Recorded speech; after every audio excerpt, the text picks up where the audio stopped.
A great job with the long text.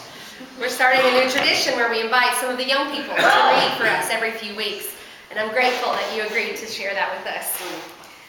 So I mentioned to you at the beginning of the service that this is World Communion Sunday, and that Christians across the globe are gathering to eat bread together.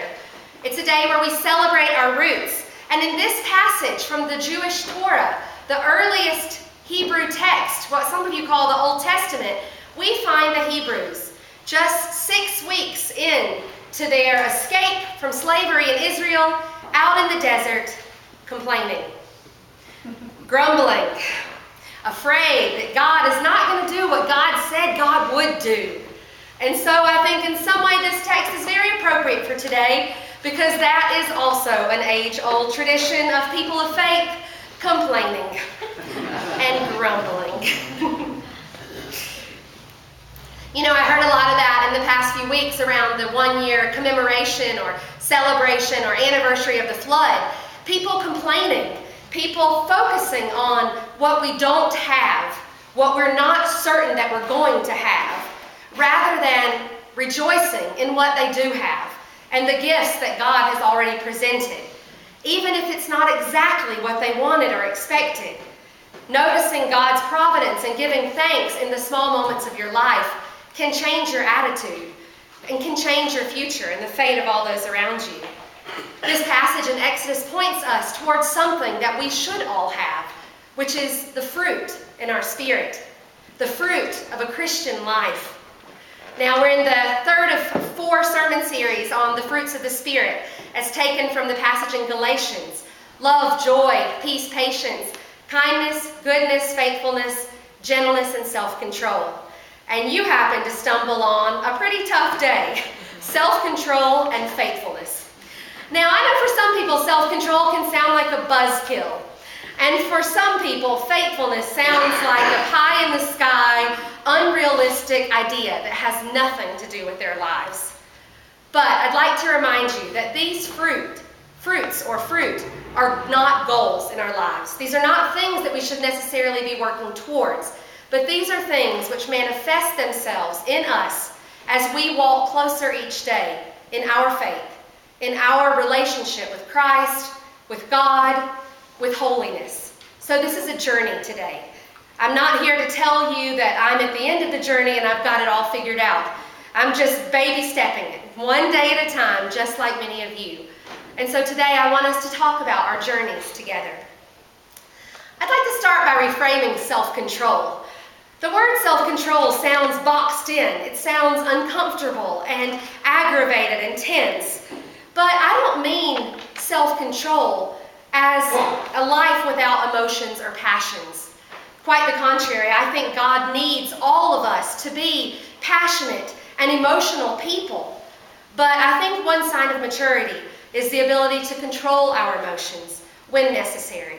Just like the all-age story where we saw Jesus today controlling himself, holding back a reaction to this angry mob, taking a moment to ground himself. Maybe he was writing on the ground, "What are you so angry about?" Maybe he was writing, "What about the man that she was caught in adultery with?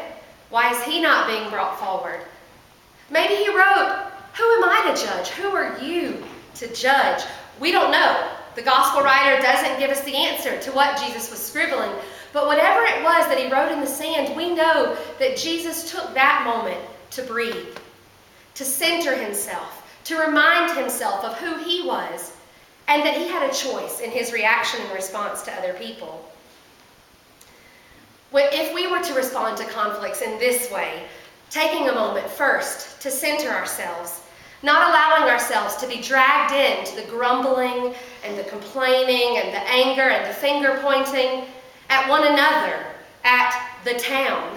I've heard all around town, the town did this and the town did that, and my mom keeps asking, who is the town? I read an article from Drew Beale in the newspaper last week that said, we are not political advocates, we are not those library people, we are your neighbors. We are the people in your church, we're the people sitting beside you in the restaurant. And so it was a good reminder to me that we can't just look at someone else who feels differently than we do and see them as an other. We have to see that they are part of us and we are part of them, and in some weird way, we're all connected in this crazy mess called life. Self-control is also seen in our Exodus text, but it's a little bit different than the example that Jesus showed us in John. The Israelites are hungry. They had to leave Egypt in a hurry. They didn't have time to pack much food or water, and they headed out across the Red Sea, which opened for them and closed to kill the Egyptian army, and they find themselves in a hot desert, out of the frying pan of slavery and into the fire of the desert. And they're angry, and they're hungry, and they're wondering, why? Why did we do this? They look back on their time in Egypt, their time in slavery, and actually long for and miss being cared for as slaves. It's backwards, it's twisted. It may feel disconnected to you, but there are so many of us who also have a similar path that we are or have walked, longing for a time in our lives when things were easier, but not necessarily better. We have to consider where we really are. And I think one of the hardest things for the Israelites was that they were not in control. They truly had to give up. They had to open their arms, open their lives, and let God provide for them. After the flood, there have been so many of us who've had trouble saying, I need help. Or even accepting the help when it comes to knock on your front door. No, I'm fine. We'll take care of that all by ourselves. I don't need a lift to the hospital. I don't need a meal cooked for me. We'll make do. We'll be fine. Bootstraps, American individualism. We're going to make it on our own. Well, I'm here to tell you that that is not a biblical model of life. That's not the way that God intended us to live. As Americans, isolated, separated, individualistic. I think that we could learn a lot from our brothers and sisters in Africa and the South African concept of Ubuntu, which means I am part of you and you are part of me. And whatever happens to one of us happens to all of us.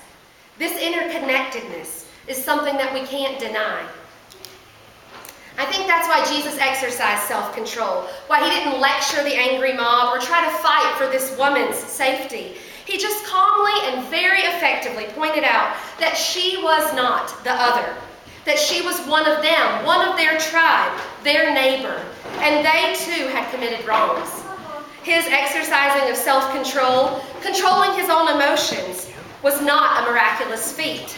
It was a simple outcome of his life, which was lived grounded in God, his Creator, and in the principles of neighborly and interconnected love. All of the Gospels talk about the main commandments being to love the Lord your God with all of your heart, your mind, your soul, and your strength, and to love your neighbor as yourself. Sometimes we like to focus on part 1 and ignore part 2. You know, you can't be full, you can't be faithful or have self-control or any of the other fruits unless you can learn to walk one step at a time with God, with Jesus Christ as your example, as your brother. Living daily. Faith is not a pie-in-the-sky idea. It's not an illusion. It's a roadmap. Faithfulness is how. It's the motion in how we walk together with God. God is faithful and dependable to us, and we are invited to take baby steps towards leaning into that trust and to being there, to believing that God will be there for us. Luke 17 talks about the faith of a mustard seed. It's a tiny little seed, like the size of a poppy seed, and it says if we have that much faith, we can move a mountain. I've heard a lot of sermons about this, and I've always thought, what the heck are they talking about? That's crazy talk, the faith the size of a mustard seed. I often joked after the flood that we have more faith in the engineers who built Button Rock Dam than we have in God nowadays. And in town I hear people who would rather prefer yoga to church. They prefer hiking to prayer. They prefer meals with friends to communion bread. And is it any surprise? The church often seems to have lost its relevance, stuck in old traditions, ego, habits that are no longer pertinent in our world today. And the New Age movement offers an alternative. It says to people, you can manifest whatever you want in life. If you say your mantras, if you focus your energy and your spirit, then you can get whatever you want in life. Well, I'm here to tell you that may be partly right, but not completely. When we are not in control of the universe, I think that's an important point to realize. We do not control God. And in some way, we cannot control what happens to us. Think about the flood. Some of us were prepared and some weren't, and the waters rushed through town, and yet none of us could stop them. We could only deal with what happens in our life and the aftermath thereafter. In each moment, we have a choice to react or to respond.